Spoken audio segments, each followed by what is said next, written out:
Bonjour tout le monde, c'est Maud, on se retrouve pour une nouvelle vidéo, un nouveau point lecture consacré intégralement au Black November. Si vous avez vu mon vlog, vous savez de quel livre je vais vous parler, mais on va approfondir un petit peu mon avis qui était principalement à chaud. Je vais vous parler donc des Nœuds d'acier de Sandrine Colette, paru chez Le Livre de Poche. On continuera dans le huis clos avec La Forêt des Ombres de Franck Tillier, paru chez Pocket. Et on terminera avec La Fille du Train de Paula Hawkins, paru chez Pocket. Jeudi on terminera, mais je vous parlerai rapidos de ces deux BD que j'ai lus tout au début du Black November.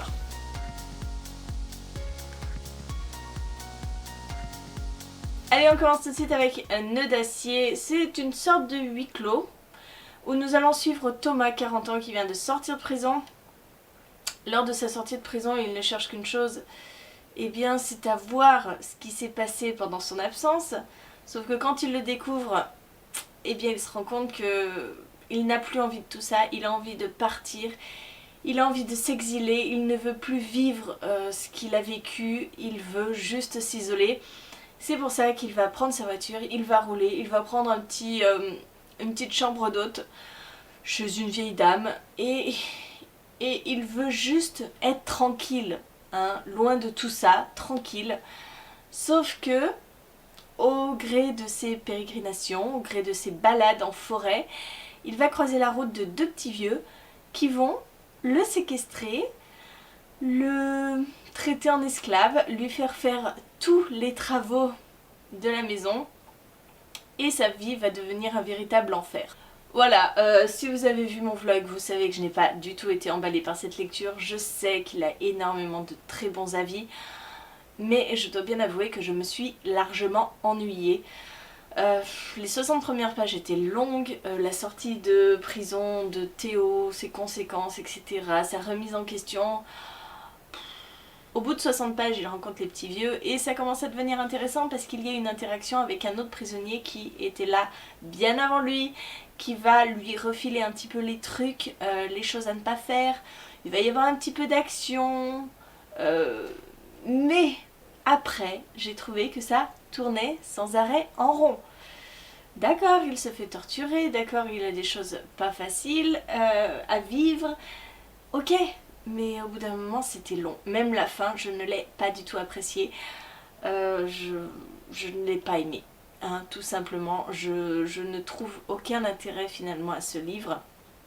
Je sais, je suis extrêmement dure avec lui, mais je me suis ennuyée, hein, tout simplement. Je ne peux pas vous le conseiller parce que moi je me suis ennuyée, même si beaucoup de monde ont aimé.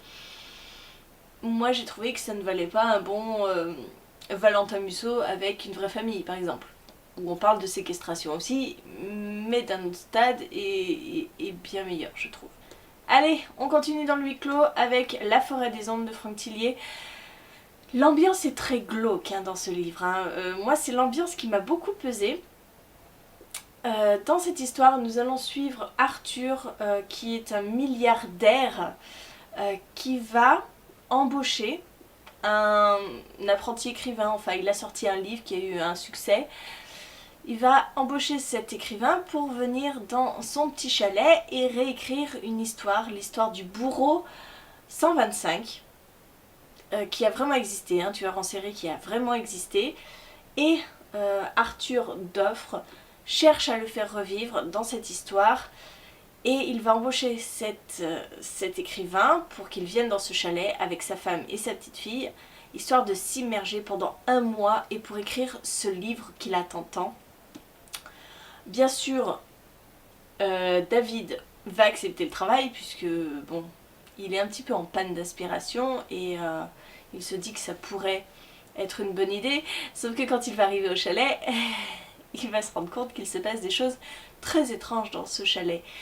Des expériences d'entomologiste, des expériences avec des petites bêtes, hein, des bestioles, des cochons pendus dans la forêt qui se décomposent et il faut étudier cette décomposition, un arbre en plein milieu du chalet qui grince et qui semble vivant.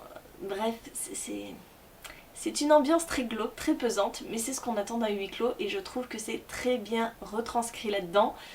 Après, les personnages, je les ai tous détestés, hein. Clairement, impossible de m'attacher aux personnages parce qu'ils sont tous horribles, hein. Franchement, David, il est complètement obsédé par son boulot, il délaisse complètement sa femme et son enfant. Arthur, il est très chelou, hein. Il a embauché une femme qu'il ne connaît pas pour son petit confort personnel. Cette femme-là a des réactions un peu étranges, et puis en plein milieu du livre, une autre femme arrive qui, elle, a eu un accident, qui se retrouve un petit peu à moitié morte dans la neige, etc. Et cette femme est encore plus bizarre que les autres. Oh, ah ouais, non, c'est des personnages très étranges, hein. Ça participe aussi à faire cette ambiance très glauque, très pesante. Je vais pas passer un mauvais moment. La fin m'a pas spécialement étonnée, mais elle m'a pas spécialement déçue.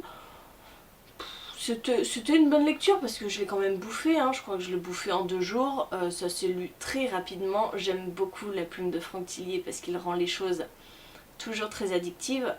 Après, c'est une histoire sympa, si on peut dire sympa, d'un truc glauque, mais pas extraordinaire. Les révélations, bah écoutez, on les voit quand même assez bien venir, hein. Il n'y a pas vraiment d'étonnement. Mais bon, c'était pas mauvais, c'était pas excellent, ça allait. On continue avec La fille du train, donc ça c'était la 3e semaine. Et c'était un livre adapté en film ou série, et donc La fille du train a été adaptée en film. J'avais d'ailleurs vu le film il y a 2 ans et demi. Je l'avais vu dans l'avion en revenant du Brésil, donc oui, ça fait bien 2 ans et demi. Le film m'avait laissé une impression d'étrangeté, hein. Comment vous dire, j'étais assez gênée en regardant ce film dans l'avion parce que il y a beaucoup de scènes de sexe, une ambiance très malaisante. C'est un peu comme La forêt des ombres. Les personnages sont tous très spéciaux, impossible de s'attacher à eux parce que d'un côté on a Rachel qui est alcoolique, qui prend le train tous les jours pour faire croire qu'elle a toujours un boulot alors qu'elle l'a déjà perdu depuis des mois. Elle a divorcé, son ex s'est remarié avec une femme, ils ont un bébé ensemble. Bref, elle n'a pas une vie très joyeuse, hein. Et puis elle a des réactions très étranges. Elle s'imagine beaucoup la vie des gens. C'est d'ailleurs ce qui va se passer quand elle va prendre le train et qu'elle va bloquer sur une maison pas très loin de son ancienne maison, et elle va commencer à s'imaginer la vie de Jess et de je ne sais plus comment elle les appelle. Jess et Jason, je crois, quelque chose comme ça. Ce ne sont pas du tout leurs prénoms, hein, mais voilà, elle s'imagine une vie parfaite, un petit couple modèle, tout qui va bien. Sauf que la fameuse femme en question va disparaître, et là, Rachel va mettre les pieds dedans et va chercher à savoir ce qui lui est arrivé, va chercher à approcher son mari, ce genre de choses. Bref, très étrange. J'ai passé un bon moment avec ce livre. Moi je trouve pas l'addiction dont parle Télérama, parce que c'est un livre très lent. C'est un livre psychologique, donc ne cherchez pas énormément l'action, il n'y en a pas forcément. On est vraiment dans la psychologie des personnages avec beaucoup de descriptions, pas forcément beaucoup de dialogue, en tout cas au début. On est dans l'imaginaire de Rachel, donc c'est un imaginaire très torturé, très compliqué, puisque je vous dis, elle est alcoolique, et même elle, ses souvenirs ne sont pas forcément très probants, hein. Il ne faut pas se fier du tout. Alors on sait pas, on essaye de nous mettre sur des fausses pistes, on essaye de nous mettre sur des chemins qui ne sont pas du tout les bons. Moi j'avais vu le film, donc ça marchait pas avec moi, hein, puisque je me souvenais très bien de la fin de ce film. Oui, c'est lent, hein. Au début je m'ennuyais.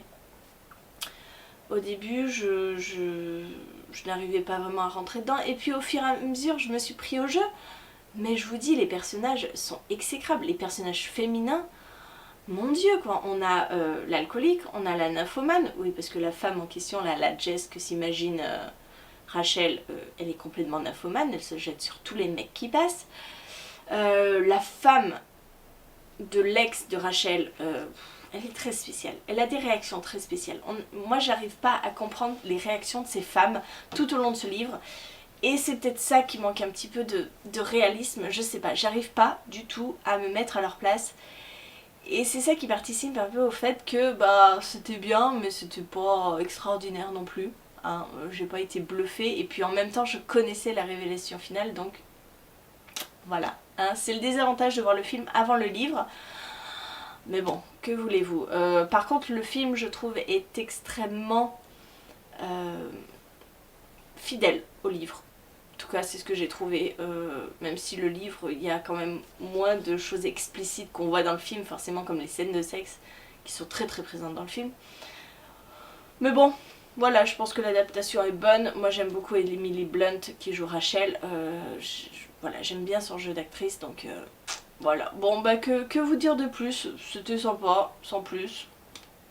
Peut-être en le découvrant en première lecture, ouais.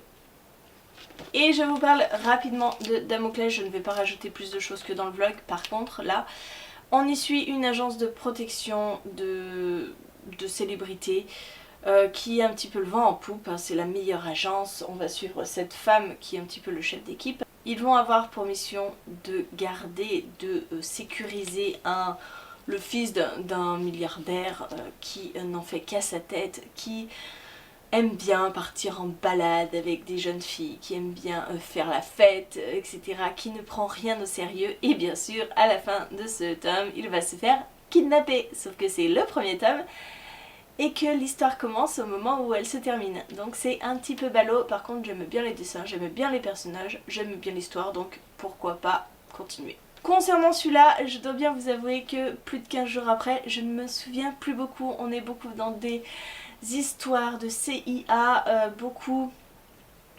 d'histoires par rapport à la guerre froide, ce genre de choses, la Russie, les États-Unis, leur guerre, etc. Ça m'a pas plus emballé que ça, bien sûr c'est un premier tome, c'est pareil, l'histoire continue dans un second tome. Mais je ne lirai pas la suite parce que ça m'a pas plu, forcément, j'aime pas les dessins. L'histoire est beaucoup trop politique à mon goût. Et voilà, c'est tout. Voilà, j'espère que cette vidéo spéciale Black November vous a plu. Ce sont des thrillers que j'ai plus ou moins appréciés, hein, vous le voyez. Je suis, je pense, assez difficile dans les thrillers. Je n'en lis pas beaucoup et quand j'en lis, j'espère être surprise. Ce qui n'a pas forcément été le cas pour ces 3 livres. N'hésitez pas à me dire en commentaire si vous avez lu un de ces livres, ce que vous en avez pensé. Et moi en attendant, je vous fais des bisous, je vous souhaite une bonne journée de bonne lecture et je vous dis à bientôt pour une nouvelle vidéo.